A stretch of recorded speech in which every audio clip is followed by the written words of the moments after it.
their opponents over the weekend. So I've got two happy fellows in the house this morning. Yes, you do. Good morning, Happy Monday. Happy Monday. Yes, you're happy you got that victory. Well, I'm happy and I'm still sad. Just that we're having a lot of issues in Nigeria, and it seems it does not actually go. Instead, it's just adding more. It's becoming more and more, and we're actually just tired of it. Yeah, very true. Sad stuff happening in the Nigerian Professional Football League and, of course, in the country as a whole. But we're here to talk sports. And let's start off with results of games that went down over the weekend in the NPFL. Wiki Tourists lost at home to Plateau United. That game ended 1-0. And Jigawa Golden Stars defeated Kwara United by 2-1. Lobby Stars and the Kano Pillars settled for a 2-2 draw. Dakada FC beats Heartland of Owerri 1-0. And Rivers United pipped Ifeanyi 1-0. If MFM and Rangers settled for a goalless draw, while the game between Adamawa United and Warri Wolves ended in win for Warri Wolves, but of course that game was interrupted due to fan violence. And Sunshine Stars defeated Abia Warriors, and Nasarawa United beat Katsina United 3-0. Looking at the table, let's see how the teams are performing at the moment. Talking about the Nigeria Professional Football League table, Plateau United still top with 43 points, Rivers United with 42 points, Lobby Stars with 40 points. These are the first to the third, respectively, on the NPFL, while Abia Warriors, Jigawa Golden Stars, Kwara United, and Adamawa United in the relegation zone of the NPFL. Results in the NPFL favored some teams and doesn't favor some teams. Okay. Yeah, that's the beauty of the NPFL. It's been exciting so far to watch this season. At a point in time, we thought Ehimba was going to get relegated. Now they are fighting for the title, and the relegation battle heats up. I was expecting actually larger goal lines and score lines during the weekend, looking at the nature of the way some of the games went. But nevertheless, it was exciting. But sadly, once again, match officials get in. It's sad. This is not the first time we're talking about it, especially this season. We had a match earlier this season whereby it had to be postponed because the fans invaded the pitch. Now it's match officials being attacked. And you know what? When is this going to come to an end? When is this going to stop? It needs to stop now and needs to be consistent. We've talked about measures which we can implement and put in place, but it just seems like the NPFL is not listening and does not want to do the right thing. And we just need to do better generally. I mean, talking about the Nasarawa player that died, his life could have been saved if we just did the normal thing, just follow procedure and do what is right. Very true. Well, before we get to talk about Chime Martins that slumped and died during their game in the Nigeria Professional Football League, let's get the view of the Abia Warriors head coach, Willie Udube, whose side lost to Sunshine Stars by 1-0. Let's listen to him, and when we come back, we'll be talking about the local league. The reaction is that the referee refused to protect my goalkeeper in the second half. To be frankly speaking, the first half was perfect. Because the second half, based on the fact that the harassment from the supporters and he now wanted to favor them a bit. That goal is supposed. If you watch the linesman very well, he was reluctant to run to the center. That is what happened. Let us try in our only two ways to protect everybody. We watch matches on the daily, European matches, we see how they officiate. Let them be up to the standard. He did well. Well, lots of complaints coming from the coach right there, talking about the center referee and the linesman, and he also wants things to be done properly in the Nigerian Professional Football League. Why do we get to attack officials when things are not going well, or rather going in favor of a particular team, and it doesn't speak so well of our league? So talking about the Nigeria Professional Football League, the LMC has confirmed the report of the death of Chineme Martins, a defender with Nasarawa United FC, who slumped during the Nigeria Professional Football League match day 23 game against Katsina United in Lafia. And the player was attended to by medics of the two clubs when he slumped and was later rushed to a specialist hospital in Lafia, where he was later pronounced dead. And the chairman of the LMC, Shehu Diko, said the league regrets the passing of the young man in his prime. And the LMC also expects that there would be a standard autopsy to establish the cause of the player's death. And furthermore, the LMC will keep engaging the club and the player's immediate family to find the best way possible to offer support in this sad moment, and of course, the Nigeria football family at large. Destiny, when I saw this story, when it broke yesterday, I was sad that we lost the player, but the process in which he was lost, I think, like Okwe rightly said, it could have been redeemed. This player could have been saved. A lot of twists to this particular story, but the fact that we lost a player, it's not good for a Nigerian league. Well, a lot of things. Let me start by saying that the Nigerian league is still going up. It's actually, I think it's more than 25 years now since we've had this league. It's even older than the South African league. And we are still having issues of players sick, players dying, coaches dying.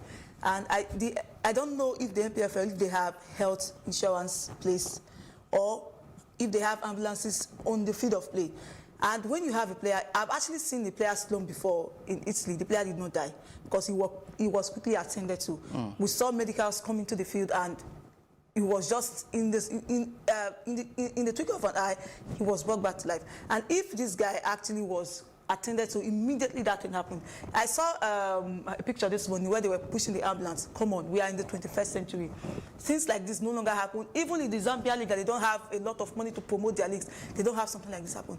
This goes to show that the LMC, the NPFL, I'm sorry to say this, I don't want people coming at me, but I've not, for the past 5 years, I've actually not seen what they have done in the Nigerian Football League. It is getting out of hand. Before it was people fighting, now it's coaches, players dying. The T United, I think they also lost their coach back like last week or there about Kano Pillars. A lot of things also happened. It is far beyond. We are saying we are the champions of Africa. We are quoting it at we have a league. We don't have a league. This is not a league. In leagues, things like this don't happen. Yeah. Players don't slump inside the pitch and die. Rather, somebody comes, like, okay, where is that, or that, I was asking Doka this morning, where is the tennis card that people just normally drive? If that was available, yes, there means that this vehicle does not belong to the NPFL. Yes. It belongs to the media company that came to view this match, and they had to use their own vehicle to take somebody to the hospital, which is actually out of football league. The other one that happened was at Plateau United. Their own views of what happened in the Nigeria Professional Football League. Still, violence breaks out again, not just in the Plateau. There was also one in Adamawa where the game was interrupted, the game between Adamawa United and Warri Wolves. Warri Wolves were leading at that point. Then when violence broke, the game was interrupted. I mean, is there a problem with away teams going away from their hometown to get 3 points? Is there a problem with that? I think the first thing is that football is now taken out of context. It is taken so deeply. First of all, this is a game. It's a sport between two teams. You have a winner and you have a loser. It's bound to happen. You cannot keep winning all the time. We just saw that recently with Liverpool, who lost a long winning streak. Yeah. So you need to come to terms with the fact that you're going to win some, you're going to lose some. We've talked about the way teams travel. They are not well protected with security. Getting to a rival destination, we don't have proper security personnel in place. We don't have emergency at all, which is very sad. We talked about owners of clubs stopping free entry into the stadium. Also, you don't just allow different types of personnel to enter the stadium depending on the way they present themselves. We said no alcohol as well. But obviously, we could see from that riots that, you know what, it was flared up by people who just wanted to just cause havoc and wreak havoc throughout the match, which was terrible. Very terrible. Well, we have Ojekere Aikoje on the line, and we'll be speaking with him concerning everything that happened in the Nigeria Professional Football League. Good morning, Ojekere. Good morning. Good morning. Yeah, good to have you live on the show. Thanks for having me. Yeah, so let's go straight to it. A lot of drama that went down in the Nigeria Professional Football League, starting off with the death of Chineme Martins, also breaking through the violence in different centers of the Nigeria Professional Football League. We would like to get your own view on the happenings over the weekend. Thank you very much. I think it's unfortunate. Well, we just saw one that happened involving Aqua United, Jakarta. I'm going to pick him up the punishment. But I've always believed that the punishment is also we don't have punishment. Two teams played the game. The next fans of weekly attack. I think the line is breaking. Probably we'll call you in a few minutes' time. The line is breaking. We would like to get a clear conversation with you this morning. So when we have you back, we'll get to talk to you concerning everything that happened in the Nigeria Professional Football League. Yeah, he was talking about some of the results. And yes, Ifeanyi Ubah and Rivers United. Ifeanyi Ubah going away from home, losing to Rivers United, and Plateau United against Wiki Tourists. Plateau United were leading 1-0, and at the end of the game, there was also violence. I wonder what the LMC, because point reduction doesn't do it. It's not enough. It's not enough punishment, if you ask me. Well, I was talking about banning teams the other time. Somebody said it won't. It's not going to be it's actually not a punishment, but it is. You know, times like this, people are fighting to qualify for CAF and the Confederations Cup. Yeah. So when you take somebody, look at what's happened to Manchester City. It was just excess money that they spent, and they are living a life of misery right now. And if somebody fights if clubs fight, you are supposed to know that.